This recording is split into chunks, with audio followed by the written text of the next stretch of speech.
Comprar, vender. Asesoría. Casas, apartamentos y terrenos. Alquilar. Comprar. Bienes raíces. Comprar, vender. Comprar. Mejor hablemos de bienes raíces con Celso y Fabio.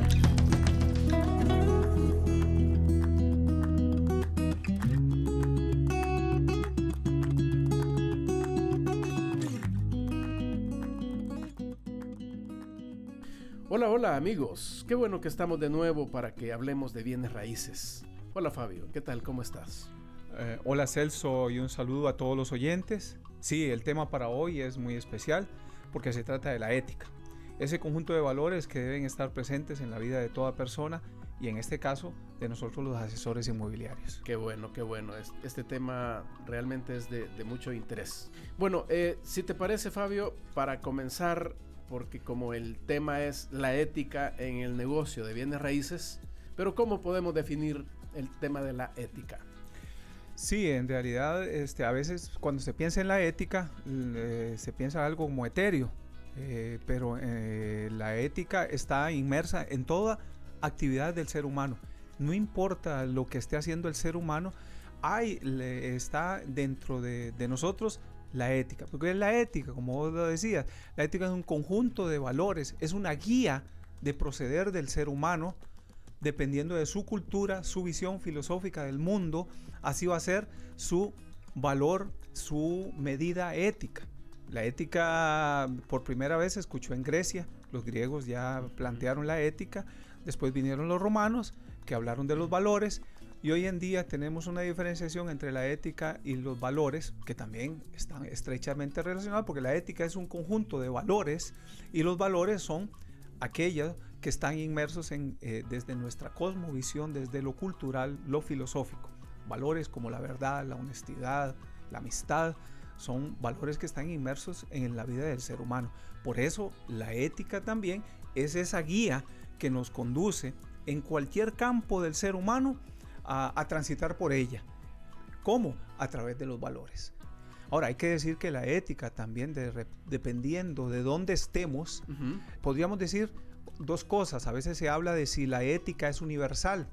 Hay corrientes que hablan de la universalidad y de algunos aspectos de la ética, como te mencionaba, la honestidad, la amistad, la verdad, pueden ser aspectos universales. Pero la ética va a depender de las creencias, de la cultura y de la visión filosófica de cada lugar donde se desenvuelva el ser humano. De ahí que puede ser controvertida también. Pero en el fondo, lo que vos pensás que está bien, eso es ético. Lo que pensás que no está bien, eso no es ético. Relacionándonos o aterrizando en El Salvador, Fabio. Y hay que decir pues que también Fabio forma parte de la Cámara Salvadoreña de Bienes Raíces y él está dedicado a colaborar ahí en ese espacio en el tema de la capacitación, ¿verdad? Ese trabajo permanente para lograr que los corredores presentes y futuros puedan tener una buena preparación, ¿verdad? Que la capacitación sea continua. Fabio, parte de la normalidad en las diferentes organizaciones de todo tipo, ¿no? Del gobierno, las mismas empresas, todo mundo tiene su código de ética y también tiene su comité de ética. Esto es algo que no debe faltar, por algo debe ser, ¿no? Claro, las empresas se dieron cuenta de que la forma de mejor llevar las negociaciones o el negocio o una empresa es si tiene una forma de caminar donde a todos sus empleados pueda decirle, esta es por donde debemos transitar, esta es la forma en que debemos hacer las cosas. Entonces hoy, como vos bien decías, todas las empresas tienen un código de ética y un comité ético. Ahora, si en la práctica esto se lleva a cabo, eso es otra cosa. Pero de que lo hay, lo hay. Y las empresas, y las grandes empresas principalmente, promueven que esto se cumpla. Porque saben que de esa manera, de alguna manera, o en gran medida, le están enviando un mensaje al ciudadano común de que las cosas en esa empresa se hacen de la forma correcta. En la Cámara también tenemos un código de ética que permite que en algún momento, si alguien no está haciendo las cosas como se debe, poder llevarlo y si es necesario, pues ir hasta las últimas consecuencias con esta persona.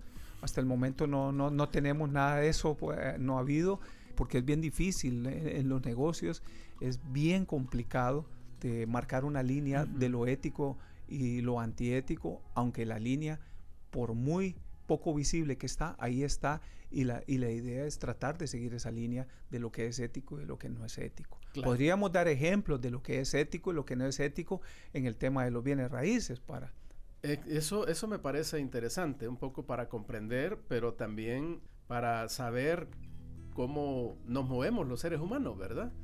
Vamos a conocer en este podcast parte del decálogo de valores éticos del corredor inmobiliario, y quizás antes, si te parece, y ya que tú lo mencionaste, podemos hacer como esa diferenciación, ¿verdad? De las actitudes éticas y las actitudes también antiéticas, como para ir comparando las diferentes situaciones. Voy a poner el ejemplo clásico en bienes raíces, el precio. Poner un precio que no es el precio correcto de mercado, tasado en los valores que actualmente el mercado ofrece, eso es antiético.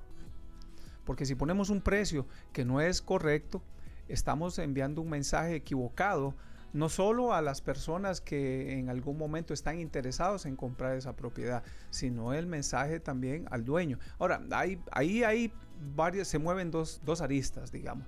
Lo que el dueño quiere poner como su precio y lo que yo pienso que debe ser el precio de acuerdo a una tasación o a mi criterio. ¿Qué es lo mejor? Llevar un precio de valor de mercado ejecutado, como ya lo hemos hablado, por un perito evaluador certificado. Pero el precio especulativo que no viene de una tasación se convierte en algo no ético. Eso es el antiético. Eso es antiético. Eso es antiético. Eso es antiético. Poner partiendo de que quien está interesado no sabe, ¿verdad? No sabe, el resultado de lo que quiere el propietario, y dos, el resultado de la evaluación o del trabajo que ha hecho el perito evaluador. Claro. Y detrás de eso también podríamos poner sobre esa misma línea, digamos, otro ejemplo de lo no ético es los vicios de una propiedad, posibles vicios de una propiedad, o de cuando vendemos una propiedad. Nos enfocamos en decir todas las características y beneficios que esa propiedad ofrece, pero muchas veces ocultamos posibles vicios de esa propiedad, aún sabiendo. Eso es antiético. Ejemplo, si yo sé que detrás de esa casa hay una quebrada que ha tenido antecedentes de inundaciones, yo no voy a, es cierto que no voy a promover eso activamente, pero si me lo preguntan tengo que decirlo. Claro. Porque no sabemos cuánto esa propiedad puede ser afectada, si ha sido afectada, en qué medida puede ser afectada. Yo no lo puedo saber, pero yo sí tengo que decir, y el que decide es el que va a comprar o no, pero ya previamente informado. Vaya, por ejemplo, nuestro país, El Salvador, estamos ubicados en el Valle de las Hamacas, aquí tiembla cada rato, y los temblores pues están a la orden del día. Y bueno, ya sabemos de que cuando se va a vender una propiedad, llámese una casa, un edificio, un apartamento, lo primero que se hace, o lo que se hace, decimos popularmente en El Salvador, hay que darle una chaineadita, ¿verdad? Para que quede bonito. Y entonces a lo mejor, que ahí puede venir una actitud antiética, en que esa chaineadita no resolvió una fisura, ¿verdad?, peligrosa que pueda quedar ahí en cualquier parte de la estructura de ahí. Bueno, esto lo podrían decir mejor un ingeniero, un arquitecto, estructuralista, pero, sí. pero haciendo sobre lo que me dijiste. Porque cuando yo hablo de maquillar, cuando maquillamos una casa. Maquillar es lo mismo que chainear. Sí, es exactamente lo mismo. Cuando la maquillamos, pudiera ser y nosotros conscientemente sabemos que estamos maquillando una fisura que estructuralmente, vamos a decir, estructuralmente, no estéticamente, porque una cosa es que se descascare la pintura porque estaba una gotera, porque ahí está cayendo del techo, está roto el techo, y otra cosa es que esa pared tenga un daño estructural. Son dos cosas diferentes. Así Que es. haya humedad en una pared puede ser por muchas cosas. Entonces, ahí es donde si yo vengo y le doy a esa fisura, le doy llamamos ahí a la persona para que le haga una maquillada a la pared y yo escondo eso, ahí eso no es ético. Está claro que no es ético. No es ético. Otro ejemplo podría ser si alguien me llama a mí, ando un inversionista, quiere comprar una casa, mire, y esta casa cree que se va a alquilar rápido, si yo la por supuesto que se va. Y yo sé que no, porque está en una zona que no es muy que de difícil acceso, porque está en una zona que fue o es un tanto peligrosa, por múltiples razones. Porque hay una zona donde no es agradable para la gente, porque hay, qué sé yo, bares o talleres que no son necesariamente residencial, una zona residencial, y la gente lo desconoce. Y yo doy información no verdadera, estoy faltando a la ética. Entonces, como creo que no es muy difícil diferenciar entre lo ético y no ético. Sí, por supuesto. O sea, ya si lo vemos en la práctica, esos son ejemplos claros de lo que es ético o lo que no es ético. Es lo que te decía al principio. Sí, pero la diferencia está en el caso del negocio de los bienes raíces, está en que posiblemente la persona interesada no tiene la información previa. La información es la que tú le estás trasladando como asesor inmobiliario. Entonces, el cliente, llamémosle de esta manera, pues te va a creer toda la información que le des. Sos vos el que te estás dando cuenta de que estás dando una información que no es la correcta, que no es ética. Entonces, pero el resultado puede ser catastrófico posterior para la persona que a lo mejor se va a decidir a comprar ese bien inmueble. Ahora, ahí mencionaste algo que si yo me digo asesor inmobiliario y yo no tengo la experticia ni la formación, ¿cómo puedo asesorar a una persona? ¿Cómo puedo decirle que esa propiedad tiene el valor correcto? ¿Cómo puedo decirle que está en la zona correcta? ¿Cómo puedo decirle que la propiedad que compró, previa información que yo recabé de esa persona? Porque tengo que ir y preguntarle a la gente. Parece una pregunta sencilla. ¿Y usted por qué quiere comprar una propiedad? No, pues porque quiero comprar para vivir. Alguien podría decir, sí, pero también hay gente que anda comprando para invertir.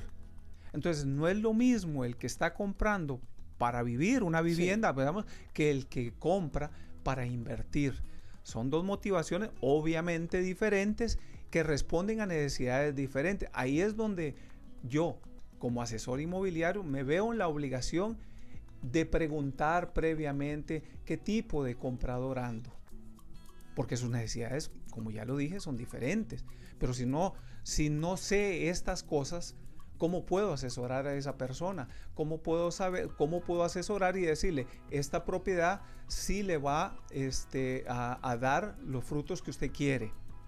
Porque usted la va a comprar y usted va a recibir por el alquiler de esta vivienda tanto mensualmente, porque estas viviendas en estas zonas se están alquilando en tanto. Pero si yo no lo sé, no lo puedo asesorar. A lo sumo voy a decir, no, claro, aquí se alquilan rápido. Sí. Pero no lo sé. Porque mi experticia en la actuación antiética, lo que necesitas es vender, hacer exactamente. Dinero. No, yo no necesito tener formación, no necesito tener ninguna experiencia previa, no necesito tener un código ético bien cimentado en mi mente, claro. Porque lo único que yo veo es cuánto me puedo lucrar. Y de eso, créanme que hay muchos en la calle. ¿Cómo diferenciarlos? Bueno, estamos hablando de algunas cosas que el buen asesor inmobiliario le va a preguntar a usted. Que alguna gente en algún momento también, y entramos en otro tema, cuando uno comienza a preguntar a alguna gente, la gente no le gusta a veces. Pero si vos sos vos cliente, yo asesor, y vos sos una persona honrada y andás buscando una vivienda para invertir de la forma honesta, con tu dinero honesto, bien habido, vos no vas a tener ningún problema en responderme.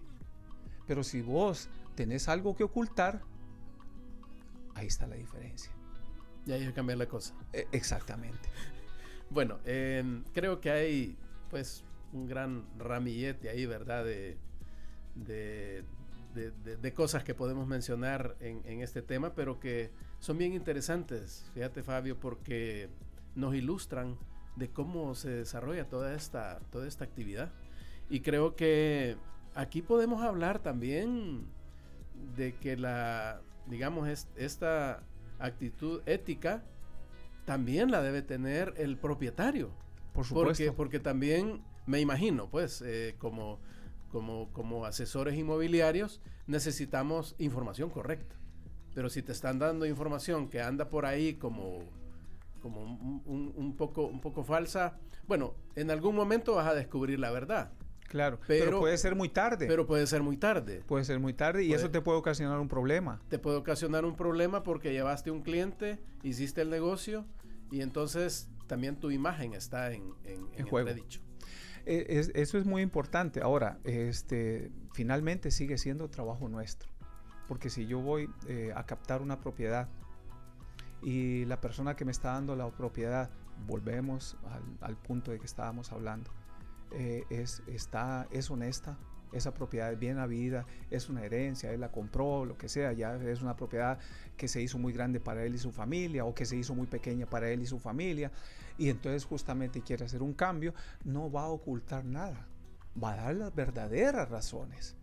Pero ¿cómo yo voy a saber eso si no se lo pregunto? Claro. Porque aquí hay una cosa, o sea, aquí tiene que haber una relación de confianza entre el asesor y el cliente. Si yo no logro establecer esa relación de confianza, difícilmente se va a llevar a cabo la negociación. Va a ser, desde el principio va a ser una negociación fallida o por lo menos con muchos tropiezos. Así es. Lo primero pero ¿cómo yo puedo captar tu confianza si yo no doy visos de que soy una persona que sé lo que ando haciendo?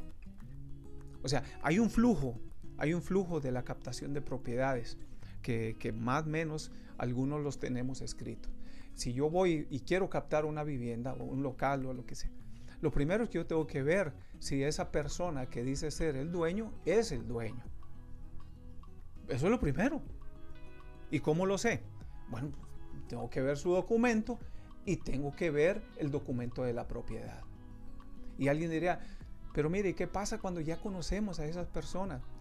No es suficiente. No es suficiente. No es suficiente. Hay que comprobarlo. Hay que comprobarlo. Y es fácilmente comprobable también. Ahora, el que no tiene nada que esconder, te va a decir, lo más que te puede decir, ay, Fabio, pues usted ya sabe que yo...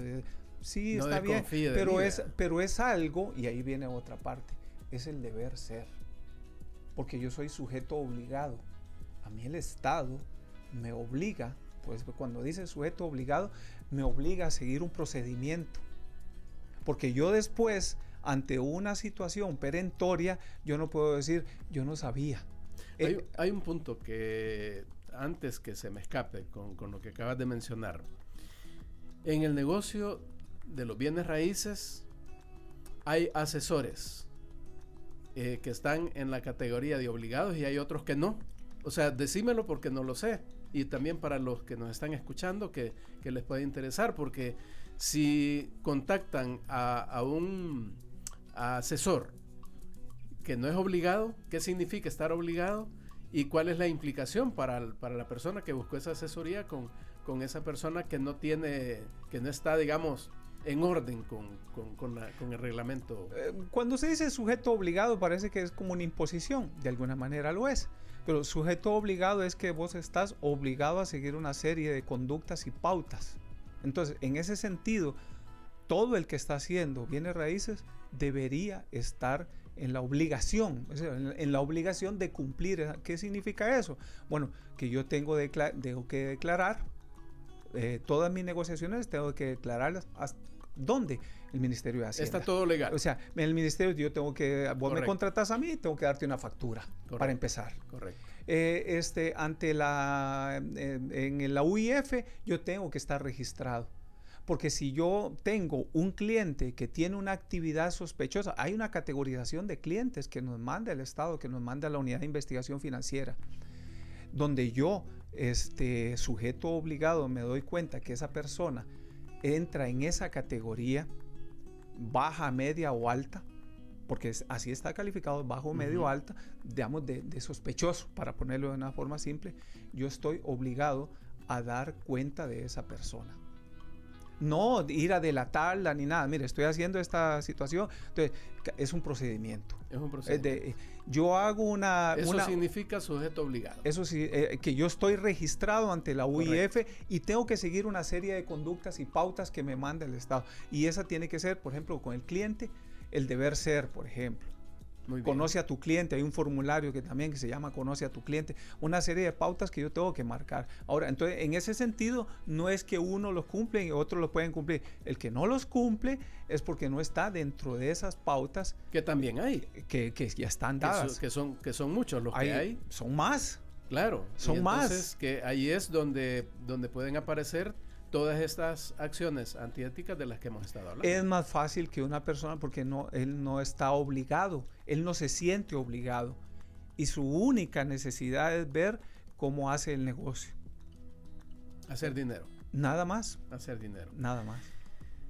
Eso es muy, muy interesante. Y creo que lo que nos estás compartiendo, Fabio, nos lleva a que nos vayamos viendo, digamos, de forma como más ordenada y estructurada, lo que se llama el decálogo de valores éticos del corredor inmobiliario. Creo que aquí sería bonito que nos contaras bien qué pautas son las que incluye este decálogo ético para conocimiento de todas las personas que estamos en la idea de poder entrar en este mundo de la asesoría inmobiliaria, pero también para el público en general que está en esa búsqueda, ya sea de comprar o de vender una propiedad.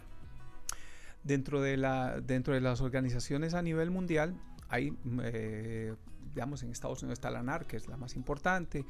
En El Salvador tenemos la Cámara. En la mayoría de los países de Centroamérica hay una Cámara que norma y rige la conducta del sector inmobiliario, no de todos, ya dijimos, porque no todos están dentro. Lo que se llaman cámaras de bienes raíces. Cámaras de bienes raíces. Y a nivel de Latinoamérica está SILA, que es una organización a la cual nosotros pertenecemos como cámara, y SILA está tratando de llevar a nivel de Latinoamérica, homogenizar el nivel de los asesores inmobiliarios y las competencias que deben de tener. En ese sentido, hay un decálogo que es lo que está privando en este momento y que nos obliga a repasarlo y no solo conocerlo, sino vivenciarlo. Practicarlo. Vivenciarlo en el día a día. Son 10 valores, ¿verdad? Sí, pero digamos, a la cabeza de eso, quizá el número, vamos a hablar, no vamos a hablar de todo, a la cabeza de eso está la honestidad. Así es.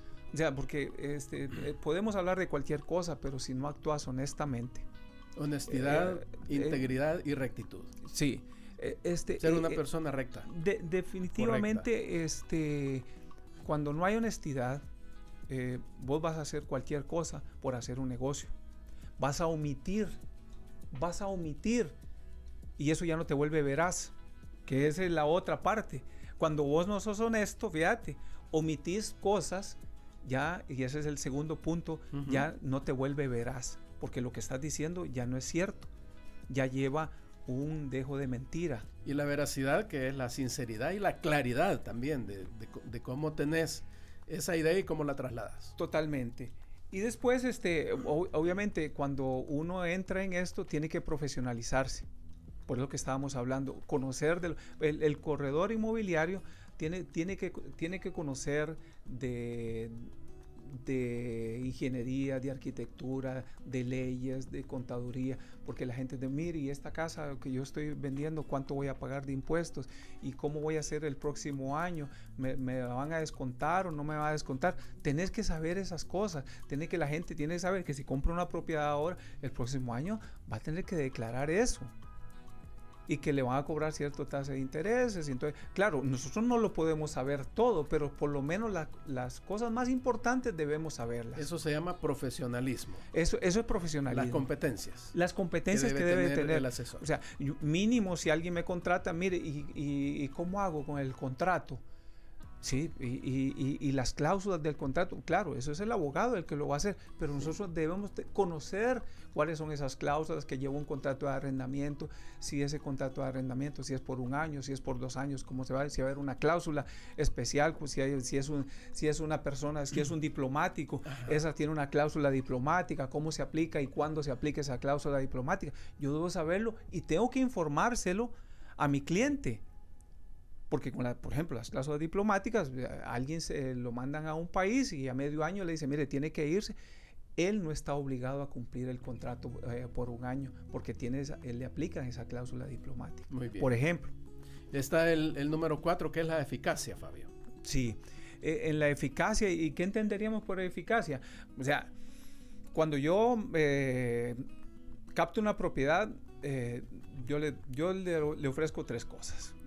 Venderse al mejor precio de mercado del momento, venderse lo más rápido posible y sin la menor cantidad de problemas. Ahí, en venderla lo más rápido posible es obtención de resultados lo más pronto posible, sin problemas, con el mejor precio. Ahí estoy siendo eficaz. Con los recursos adecuados. Con los recursos adecuados. A veces se gasta más, a veces se gasta menos, pero depende de muchas condiciones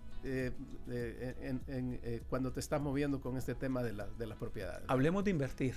Hablemos de invertir. Hablemos de invertir. Hablemos de porque invertir. estás invirtiendo para tu negocio. Okay. Cuando pones un rótulo, cuando lo publicas en una red, cuando lo publicas estás invirtiendo para tu negocio, que ya debe ir dentro de tus costos, que ya sabes que esa propiedad, porque es que esa propiedad que has captado y que le has ofrecido, lo que le has ofrecido, el cielo y la tierra, sabes que tenés que invertirle ¿para qué? Para obtener el logro que estábamos diciendo de venderlo lo más rápido posible con el mejor precio, porque tampoco, si querés vender una propiedad rápida, vendela barata, pero no se trata de eso. Detengámonos en este tema de la eficacia y en lo que tiene que ver con la inversión. Yo dije gasto, ¿va? Sí. Con la inversión. Cuando se da este triángulo, propietario, asesor y comprador, ¿cómo se comparten estas inversiones? ¿Qué le toca pagar a la persona que está comprando la propiedad? ¿Cómo funciona todo esto, Fabio, referido a la eficacia para que el negocio se haga pronto, pues? Porque de eso se trata, ¿no? Es muy importante porque ser asesor inmobiliario no es colgar un rótulo en una casa que se vende. Eso es lo mínimo.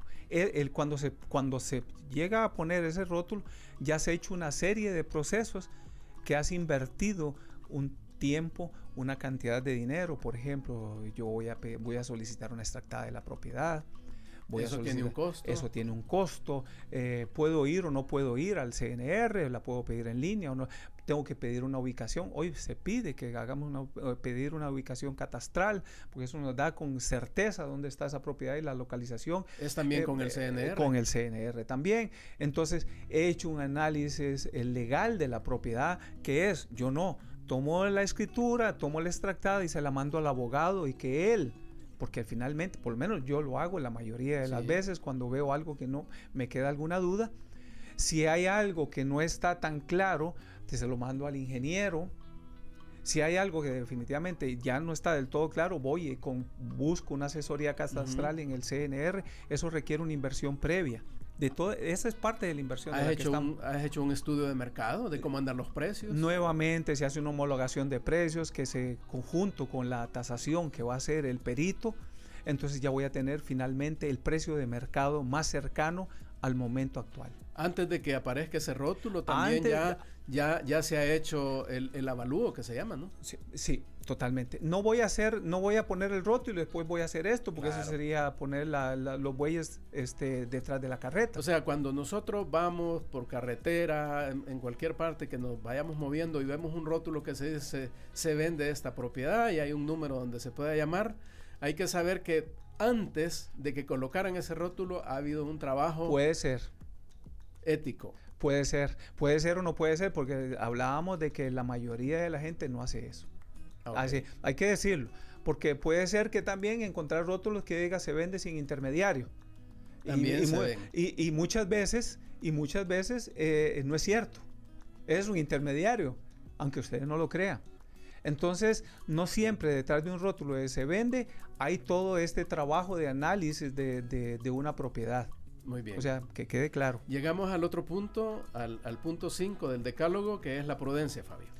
Hay que ser prudentes. Bueno, eso no solo en este negocio, sino en todo. En la vida. A veces has dicho cosas que vos después decís, trágame tierra, porque ya no... ¿Qué ya dije? No puedo, ¿qué dije? Pues ya es muy tarde. O sea, en Sí. este negocio hay que ser prudente porque aquí estamos manejando información delicada a veces. Pero ¿cómo la aplicás ahí, el tema de la prudencia? Por ejemplo, yo no puedo ir a comentar la intimidad, para decirlo, de la relación comercial que yo estoy teniendo con esta persona, con todo el mundo. Porque en ese momento, lo que hablábamos hace un rato, yo me voy a sentar con un cliente y esta persona, vamos a decir, detrás de la venta de una casa, se mueve una historia. Y detrás de esa historia hay cosas íntimas que yo debo guardármelas porque yo no puedo estarlas divulgando con cualquiera. Vamos a ver, y este es otro triángulo también. Sí. Cuando yo me entregan una copia en escritura, cuando yo recibo una extractada, cuando yo recibo un avalúo, esos documentos no son para compartir con nadie. Es más, ni con otro colega.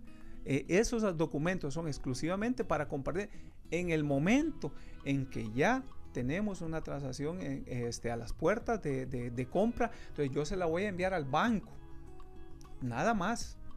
Yo no puedo compartir esa información con nadie más que no sea. Y yo tengo un compromiso. Yo tengo que ser sensato. Yo no puedo decir, mira, mándame la copia de la escritura de la casa. Yo no ¿y para qué la querés? Ahí se unen los puntos 6 y 7 del decálogo, Fabio, que es el tema de la discreción, compromiso y responsabilidad. En todo esto que nos estás comentando. Sí, está muy ligado. O sea, porque eso ya sería irresponsable. O sea, a veces no es sensato. Pero la sensatez a veces es lo menos frecuente en la gente, ¿verdad? Sí. Es lo que tenemos. Y la responsabilidad ya no se diga. A veces, ¿dónde termina la responsabilidad? ¿Dónde comienza la irresponsabilidad? En un acto muy pequeño. En una palabra, en una frase, dijimos algo que ya después nos arrepentimos de haberlo dicho. Fabio, antes que se me escape, yo, persona normal que quiero vender, o que quiero comprar un bien, una casa, un apartamento, un terreno, lo que sea, ¿cómo puedo identificar al asesor inmobiliario que sea sujeto obligado? ¿Cómo puedo identificarlo?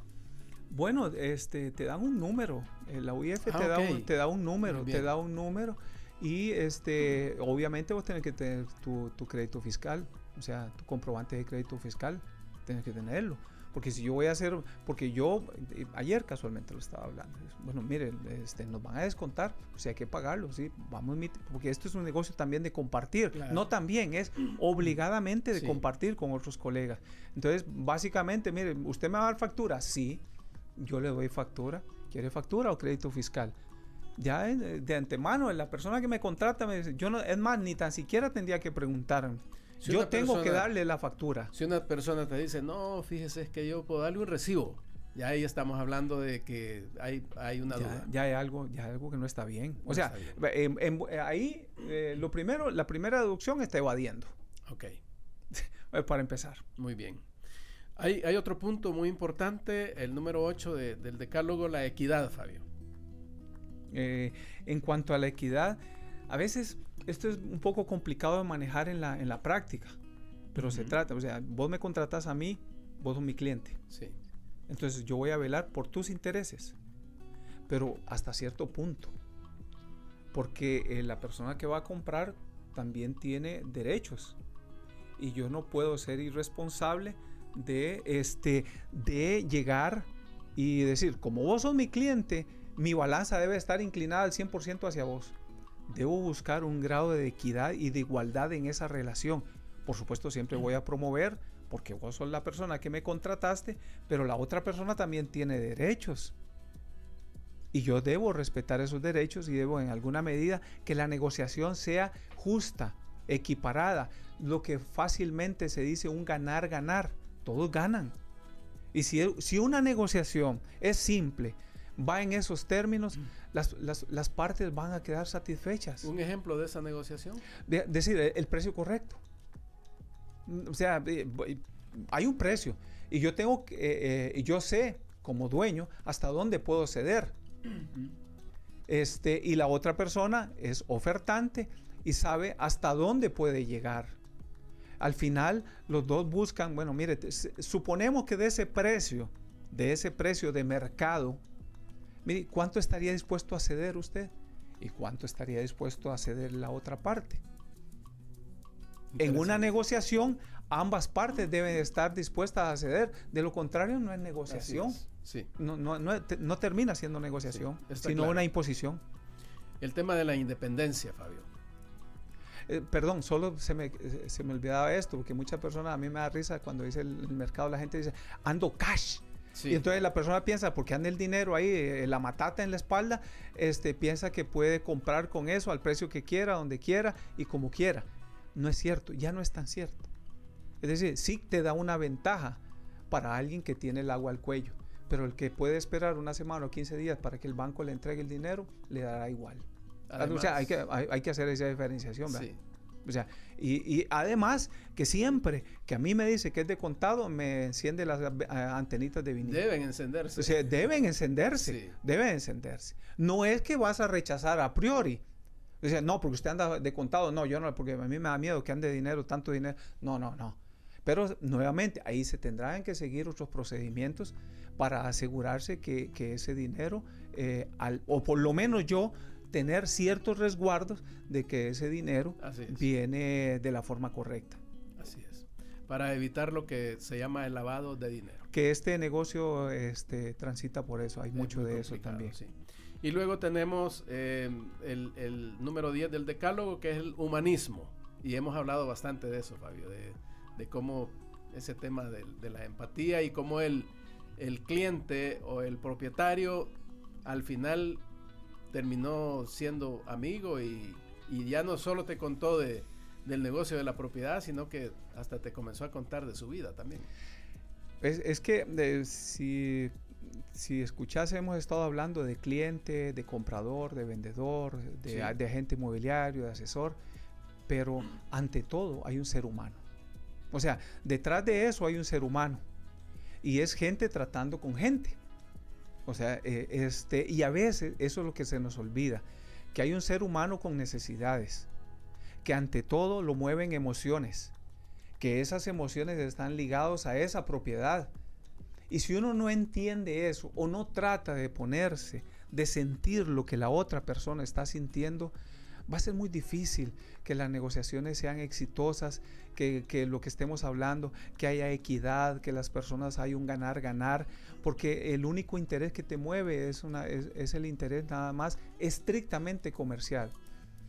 Repito, detrás de una propiedad hay emociones, hay una historia familiar, hay una historia de muchos años de hijos, nietos, a veces bisnietos detrás de una propiedad, que habla mucho de muchas emociones que no tienen que ver solo con dinero.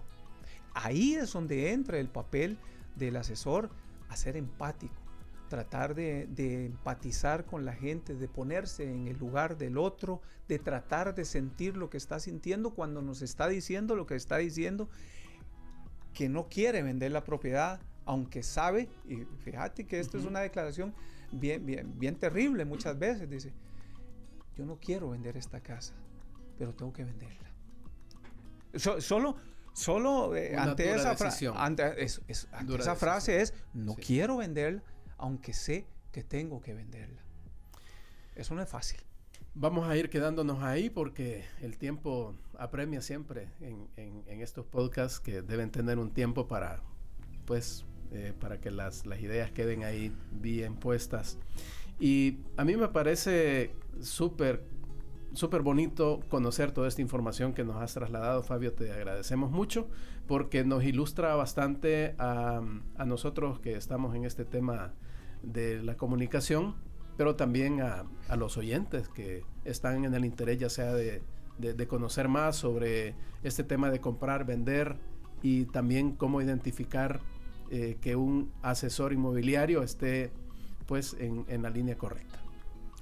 Sí, agradezco realmente porque este es un tema que es súper apasionante. A mí me gusta porque detrás de eso es con lo que cerrábamos, que hay humanismo. Detrás de esto estamos tratando con gente, yo digo, y se nos olvida que hay gente detrás de esa persona, de ese nombre, de ese género. Hay una persona que siente, que tiene emociones y que la propiedad tiene un arraigo. También la gente se siente arraigada. Yo te digo, me he topado no una vez, muchas veces con la gente que me llama para que le venda su propiedad, pero hace todo lo posible para que no se venda. O sea, y eso es bien complicado manejar eso. Correcto. Así es que, no, agradecido. Muy bien, perfecto. Queremos también agradecer a todas las personas que se han tomado el tiempo de escuchar este podcast y que nos están siguiendo, ¿verdad? Para saber qué contenidos vamos a seguir publicando. Y queremos pedirles que si le gustó, que lo comparta con sus amigos, familiares, para que este mensaje pues llegue a más personas. Así que muy agradecido, muchas gracias y nos vamos a escuchar en un próximo podcast. Buenos días, buenas tardes, buenas noches. Donde nos escuche. Donde nos escuche. Muchas gracias a usted. Comprar, vender. Asesoría, casas, apartamentos y terrenos. Alquilar, comprar, bienes raíces. Comprar, vender. Comprar. Mejor hablemos de bienes raíces con Celso y Fabio.